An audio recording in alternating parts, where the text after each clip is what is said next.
আসসালামু আলাইকুম এভরিওয়ান, আশা করছি সকলে ভালো আছেন। আমাদের আজকের রেসিপি একদম নরম তুলতুলে রসগোল্লা। আশা করছি আমার আজকের সহজ রেসিপি রসগোল্লা আপনাদের কাছে ভালো লাগবে। আর আমার আজকের সহজ রেসিপি যদি আপনাদের কাছে ভালো লেগে থাকে তাহলে অবশ্যই আমার চ্যানেলটিকে সাবস্ক্রাইব করে পাশে থাকা বেল আইকনে ক্লিক করে নোটিফিকেশন অন করে রাখবেন, তাতে আমার সমস্ত নিত্য নতুন রেসিপির ভিডিও পেয়ে যাবেন। আর এই রসগোল্লা বানাতে শুধুমাত্র দুধ আর চিনি হলেই কিন্তু হয়ে যায়, আর কোনো কিচ্ছু লাগে না। তো আশা করছি আমার ফুল ভিডিওটি আপনারা সকলে দেখবেন আর স্কিপ করে যাবেন না। কেউ স্কিপ করলে অনেক কিছু কিন্তু মিস করে যাবেন। আর সামনে ঈদ বা এমনি সময়ও কিন্তু আপনারা এই রসগোল্লাটা তৈরি করে খেতে পারেন। ঘরে তৈরি করে যদি কাউকে এরকম ভাবে খাওয়ান তাহলে কিন্তু কেউ বুঝতে পারবে না যে এটা বাইরের কিনা রসগোল্লা নাকি ঘরে তৈরি করা রসগোল্লা। তো চলুন দেখে আসি রসগোল্লা তৈরি করার জন্য আমি কি করছি। আমি প্রথমে একটা কড়াই বসিয়ে দিয়েছি চুলায়, তারপর আমি 1 লিটার এখানে দুধ দিয়ে দিচ্ছি। দুধটা আমি দিয়ে অনবরত নেড়ে চেড়ে একটু নেব। যখন একটু বলক উঠবে, দেখতে পাচ্ছেন যে চারিপাশে একটু বলক চলে আসছে, মানে গরম হচ্ছে দুধটা খুব বেশি জাল করার দরকার নেই, জাস্ট একটু গরম হলেই কিন্তু হয়ে যাবে। দুধটা যখন এরকম গরম হয়ে গেছে, অল্প গরম হয়ে গেছে, তখন আমি এখানে দিয়ে দিচ্ছি ভিনেগার। ভিনেগারটা দিচ্ছি হলো 3 মুটকি। যে পাত্রে আর কি ভিনেগারটা রয়েছে সেই মুটকি মেপে আমি 3 মুট আর কি দিয়ে দিলাম ভিনেগার। ভিনেগার দেওয়ার পর হালকা হাতে একটু নেড়ে চেড়ে নিতে হবে। তারপর দেখবেন যে এরকম দলা পেকে আসছে আর কি, মানে ছানা হয়ে গেছে, দুধটা কেটে গেছে। তো এভাবে করে আর কি দুধটা কেটে নিতে হবে, মানে ছানা তৈরি করে নিতে হবে। দুধটা যখন খুব ভালোভাবে মানে ছানাটা যখন তৈরি হয়ে গেছে তখন আমি নামিয়ে একদম ডাইরেক্ট একটা ছাঁকনির মধ্যে একটা সাদা ন্যাকড়া বসিয়ে দিয়েছিলাম আমি আগে থেকেই। তারপর ছানাটা আমি দিয়ে দিচ্ছি। ছানাটা দিয়ে একদম ঠান্ডা পানি দিয়ে এটা ধুয়ে নিতে হবে, যাতে ছানার মধ্যে মানে কোনোভাবেই যাতে গরম ভাব না থাকে সেটা দিকে একটু লক্ষ্য রাখতে হবে। প্রয়োজনে 2-3 বার আপনারা পানিটা চেঞ্জ করে তারপরে আর কি ছানাটাকে কিন্তু ধুয়ে নিতে হবে ঠান্ডা নর্মাল পানি দিয়ে। তো দেখতেই পাচ্ছেন আমি কিন্তু একবার পানি বদলিয়ে নিয়েছি। আর খুব সুন্দর করে কিন্তু এটাকে ধুয়ে নিতে হবে। আবারও বলছি, কোনোভাবে যদি গরম ভাব থেকে যায় ছানার ভিতরে তাহলে কিন্তু রসগোল্লাটা তৈরি করতে খুবই সমস্যা হবে। এই জন্য খুব সুন্দর করে আর কি ধুয়ে পরিষ্কার করে নেবেন। তো আমি খুব সুন্দর করে আর কি ধুয়ে নিয়েছি ছানাটা।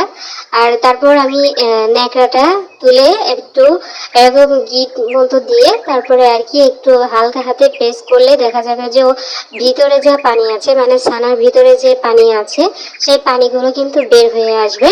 আপনারা কিন্তু অবশ্যই এরকম সাদা ন্যাকড়ার কাপড়ের উপর দিয়ে তারপরে এরকম হালকা হাতে প্রেস করে নেবেন। তারপরও আমি একটু সন্দেহ থাকার জন্য আর কি ঝুলিয়ে রেখেছিলাম 15 মিনিট মতো। তবে আপনারা চাইলে আরো বেশিক্ষণ কিন্তু ঝুলিয়ে রেখে দিতে পারেন। আমার সন্দেহ দূর হওয়ার জন্য আর কি আমি 15 মিনিট আর কি ঝুলিয়ে রেখেছিলাম। 15 মিনিট পরে দেখতেই পাচ্ছেন আমি একটা পাত্রের মধ্যে ছানাটা ঢেলে নিচ্ছি। আর ছানার মধ্যে কিন্তু কোনো ধরনের কোনো পানি নাই, একদম শুকিয়ে গেছে। এখন যেটা করব, এরকম হাত দিয়ে খুব সুন্দর করে আর কি মথে নিতে হবে। আর হাতের তালু দিয়ে এরকম খুব সুন্দর করে আর কি মথে নিতে হবে। এরকম প্রেস করলে দেখবেন যে খুব সুন্দরভাবে মিষ্টির জন্য ছানাটা একদম তৈরি হয়ে যাবে। আমি 15 মিনিট এরকম করে নিয়েছি, মানে ছানাটা আর কি মথে নিয়েছি। তো আপনারা কিন্তু একটু খুব সময় নিয়ে করবেন। যতটা সময় নিয়ে আপনারা ছানাটা তৈরি করবেন, ছানাটা এরকম মধ্যে নেবেন, ঠিক ততটাই কিন্তু মিষ্টি হোক বা রসগোল্লা হোক খুবই সফট হবে, খুব সুন্দর হবে, একদম ফ্লাফি হবে। আর দেখতেই পাচ্ছেন আমার কিন্তু ছানাটা খুব সুন্দর করে মধ্যে নিয়েছি। এখন আমি একটা চামচের মধ্যে করে আর কি মেপে নিচ্ছি, ছোট ছোট বল করে নিচ্ছি। এরকম এক্সারসাইজ করে নিলে যেটা হবে, সমস্ত মিষ্টি বা সমস্ত রসগোল্লা একদম একই সাইজে দেখা যাবে। এই জন্য আমি এরকম মেপে মানে এক সাইজ করে নিচ্ছি আর কি। তো দেখতে পাচ্ছেন আমি একটা রসগোল্লা তৈরি করে দেখাচ্ছি আপনাদেরকে। একটা বোল হাতের মধ্যে নিয়ে 2 হাত এরকম গোল করে নিতে হবে। খুব সুন্দর করে আর কি গোল করে নিতে হবে, গোল শেপ দিয়ে নিতে হবে। গোল শেপ দিয়ে দিলেই কিন্তু হয়ে যাবে। আপনাদের রসগোল্লাটা কেমন হবে সেটা কিন্তু ছানার মেখে নেওয়ার উপর ডিপেন্ড করছে। তো দেখতে পাচ্ছেন একে একে আমি সমস্ত রসগোল্লা কিন্তু তৈরি করে নিয়েছি। এখন আমি চলে এসেছি চুলায় একটা প্যান বসিয়ে দিয়েছি। আর প্যানের মধ্যে 1 কাপ দিয়ে দিচ্ছি চিনি। তারপর হলো 1 কাপের জন্য 3 কাপ দিয়ে দিলাম হলো পানি। আর হলো 3টা এলাচ ছিঁড়ে এখানে দিয়ে দিলাম। এলাচটা দিয়েছি যাতে এলাচের ফ্লেভারটা আসে তার জন্য, তবে আপনারা যারা এলাচের ফ্লেভার খেতে চান না আপনারা বাদ দিতে পারেন। তারপর চিনিটা আমি খুব সুন্দর করে নেড়েচেড়ে গলিয়ে নিব। আর দেখতে পাচ্ছেন যে পানিটাও কিন্তু ফুটে উঠেছে। আর এখানে চিনি সিরাপ করার কোনো প্রয়োজন নাই। পানিতে যখন বলক চলে আসবে তখন রসগোল্লাগুলো দিয়ে দিতে হবে। এখানে রসগোল্লা দিয়ে তারপরে আর কি ঢাকনা দিয়ে ঢেকে দিতে হবে। তো প্রথম পর্যায়ে আমি 5 মিনিট জাল করে নিয়েছি। 5 মিনিট জাল করে নেওয়ার পর ঢাকনাটা একটু তুলে তারপরে আবারও ঢাকনা দিয়ে দিব। আসলে আমি দেখছিলাম যে রসগোল্লাগুলো কেমন হয়। তো দেখতে পাচ্ছেন আমি ঢাকনাটা তুলে আমি আবারও ঢাকনা দিয়ে দিলাম। এখন আমি একটু প্যানটা ধরে এরকম একটু জাগিয়ে নিতে হবে যাতে রসগোল্লাগুলো কিন্তু দেখতে পাচ্ছেন যে নিচে থেকে কিন্তু উল্টিয়ে পাল্টিয়ে হচ্ছে।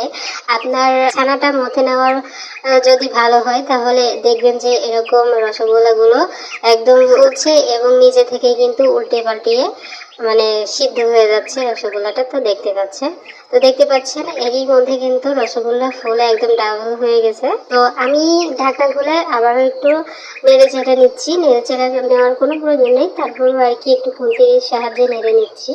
আর দেখতে পাচ্ছেন রসগোল্লা কিন্তু এরই মধ্যে আমার মাশাআল্লাহ অসম্ভব লোভনীয় লাগছে। যে যেখান থেকে দেখছেন অবশ্যই কিন্তু আমাকে একটু সাপোর্ট করে যাবেন।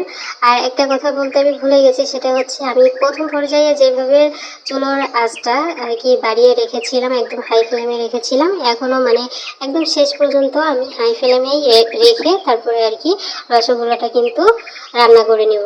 তো দেখতে পাচ্ছেন রসগোল্লা কিন্তু এরই মধ্যে অসম্ভব সুন্দর হয়েছে। আমি যতই বলি না কেন তাতেই কিন্তু কম হয়ে যায়। তো আমি ইন টোটাল রসগোল্লা আর কি রান্না করে নিয়েছি 30 মিনিট আমি রান্না করে নিয়েছি। 30 মিনিট পরে আমি চুলাটা বন্ধ করে দিয়েছি। আর আমি একটা রসগোল্লা আপনাদেরকে একটু দেখিয়ে দিচ্ছি যে দেখুন কতটা ফ্লাফি হয়েছে। এরকম চাপ দিলে কিন্তু আবারও সেই আগের পর্যায়ে ফুলে চলে আসছে। তো দেখতে পাচ্ছেন আমার রসগোল্লা কিন্তু তৈরি হয়ে গেছে। এখন আমি ঢাকনা দিয়ে ঢেকে রেখে দিব সারা রাতের জন্য। সারা রাত আপনারা যদি রাখতে না চান অন্তত 4 থেকে 5 ঘন্টা মতো রাখলেই কিন্তু হবে। আর আমি চলে এসেছি সারা রাতে রেখে দেওয়ার পর। আর দেখতে পাচ্ছেন রসগোল্লাগুলো কতটা সুন্দর হয়েছে, কতটা সফট হয়েছে আপনারা কিন্তু দেখতে পাচ্ছেন।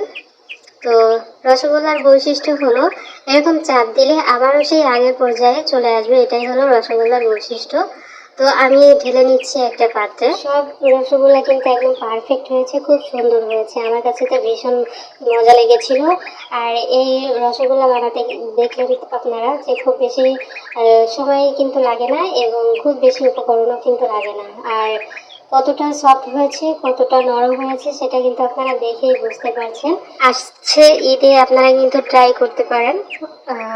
বাড়িতে মেহমান আসলে বা যে কোনো সময় আপনাদের রসগোল্লা খেতে ইচ্ছা করে এরকম ঝটপট তৈরি করে নিতে পারেন। খুব বেশি ঝামেলার কিন্তু কোনো কিছু না। তো আমি আপনাদেরকে একটা রসগোল্লা আর কি কেটে শেয়ার করে দেখাবো যে আসলে আমার রসগোল্লাগুলো কেমন হয়েছে। ভিতরটা উপর সাইড তো আপনারা দেখলেন, এখন দেখবেন হলো ভিতরের সাইডটা। দেখুন ভিতরটা কতটা ফ্লাফি হয়েছে, কতটা সফট হয়েছে, আপনারা কিন্তু দেখেই বুঝতে পারছেন। আশা করি আমার আজকের সহজ রেসিপি আপনাদের সকলের কাছে ভালো লেগেছে। অবশ্যই লাইক কমেন্টস করে যাবেন। নতুন যদি কেউ হয়ে থাকেন অবশ্যই আমার চ্যানেলটিকে সাবস্ক্রাইব করে যাবেন। আমার পরবর্তী ভিডিও দেখার আমন্ত্রণ জানিয়ে আজ এখানে বিদায় নিচ্ছি। সকলে অনেক ভালো থাকেন, সুস্থ থাকেন। আল্লাহ হাফিজ।